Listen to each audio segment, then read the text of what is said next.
Hello students, welcome to Commerce Minds. Today we are going to start with a new topic that is basic accounting terms. तो इसमें हम क्या पढ़ेंगे? हम पढ़ेंगे कुछ अकाउंटिंग टर्म्स जो कि इम्पॉर्टेंट है before starting with the practical portion in accounts, कि ये टर्म्स का मतलब क्या है, how we are using it in accounting. So let's start with the first one, that is entity. Now what an entity in terms of accounting means, it's an economic unit which performs the economic activities. Now there are 2 points to be highlighted. Firstly, that it's an economic unit and that performs economic activities.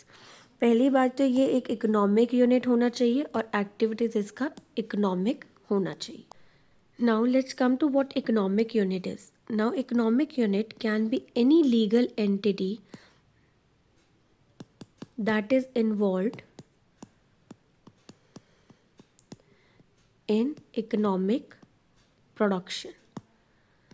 अब हम यहाँ पे एक word use कर रहे हैं, economic production. And what does economic production means is economic activities only. अब economic activities कौन सा है? Like buying, production, selling, supplying, all this comes under economic activities. तो एंटिटी क्या है? एंटिटी एक ऐसा इकोनॉमिक यूनिट है विच परफॉर्म्स द इकोनॉमिक एक्टिविटीज, जो ये सारी एक्टिविटीज़ परफॉर्म करता है. तो उसी की तो हम अकाउंटिंग करेंगे अगर उसमें बाइंग, प्रोडक्शन, सेलिंग, सप्लाई मतलब इकोनॉमिक इन्वॉल्व है. और जिसमें इकोनॉमिक एरिया इन्वॉल्व है, it means money is involve and our accounting revolves around money. Now coming on to, अब इकोनॉमिक यूनिट को 2 पार्ट्स में डिवाइड करा है कि कौन कौन सी एंटिटी होती है. लाइक एंटिटी को हमने 2 पोर्शंस में डिवाइड करा है. First one is the business entity, other one is non business entity. Let's understand इसमें फ़र्क क्या है. अब business entity is any enterprise established in accordance with the law to engage in business activities.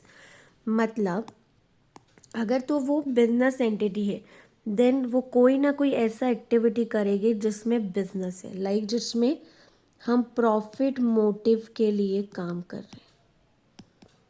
We are running a business, we are producing something, selling something, anything comes under, anything that covers the profit portion or covers the profit motive comes under the business activities.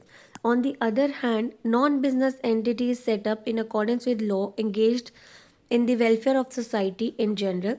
They are not for profit organizations.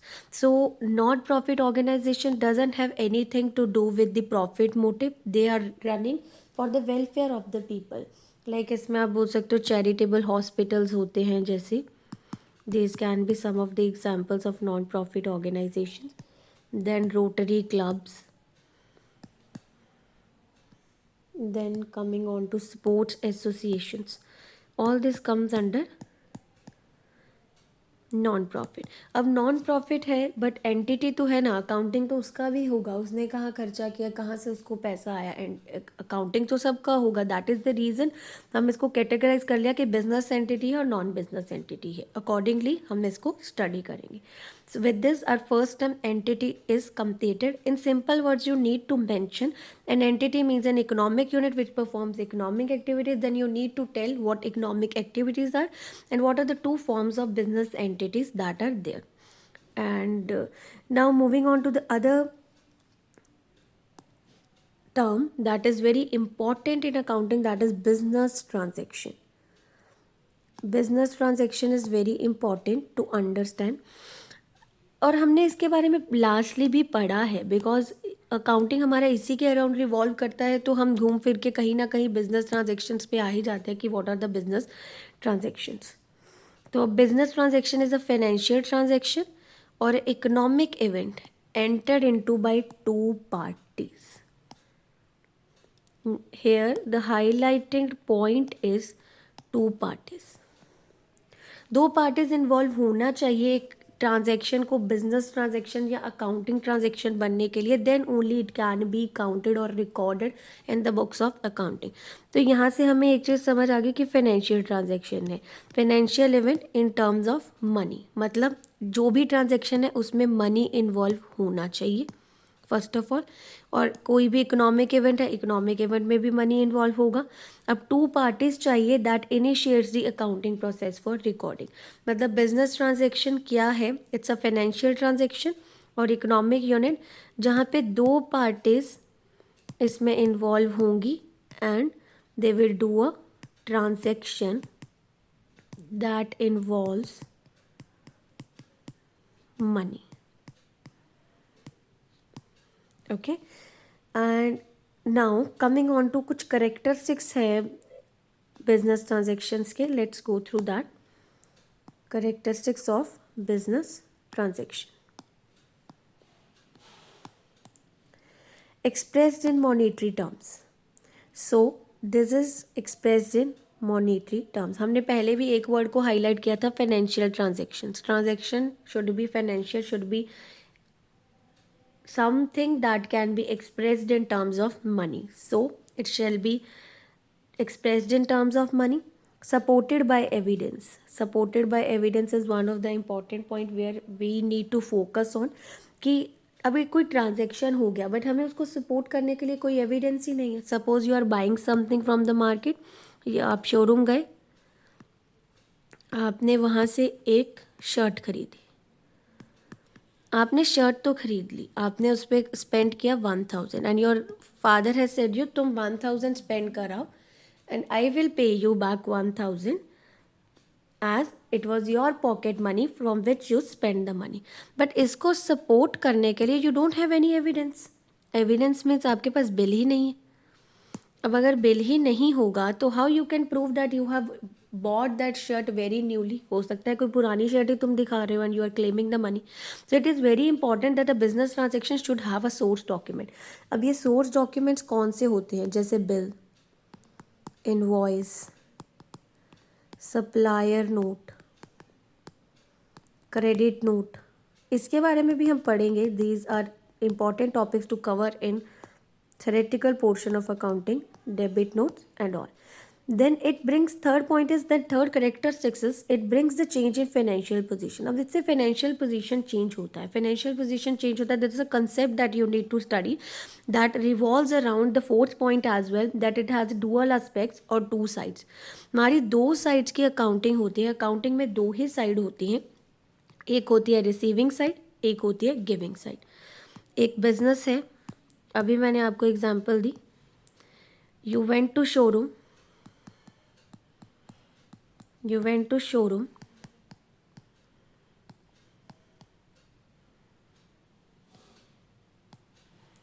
and you bought a shirt.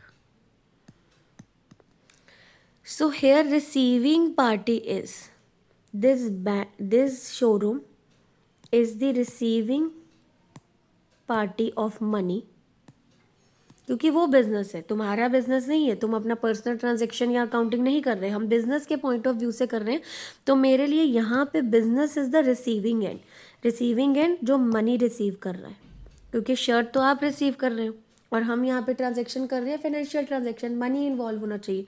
तो business money receive करता है. Business is the receiving like the debit side and other one is the credit side like the giving side. अब दे कौन रहा है? Who is giving? अब ये पैसे दिए किसने? ये पैसे दिए, suppose his name is Sumit.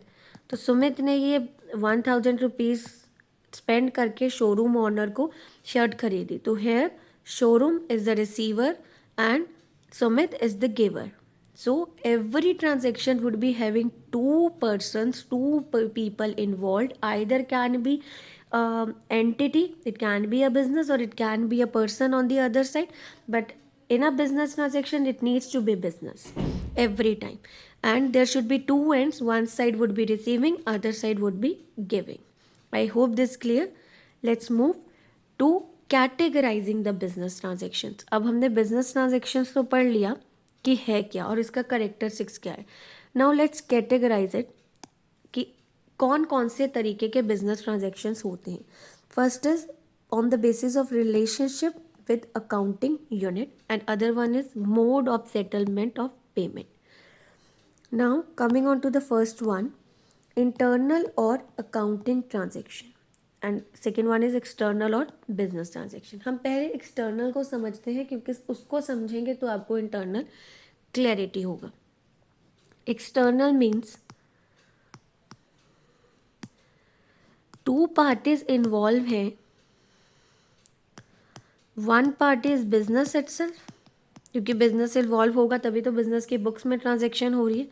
And the other party is external to business. In simple words, अगर suppose ABC company bought furniture from MS Messrs Furnitures, तो ABC कंपनी इसमें इन्वॉल्व है. हम ABC का काउंटिंग कर रहे हैं. And it bought furniture from MS furnitures.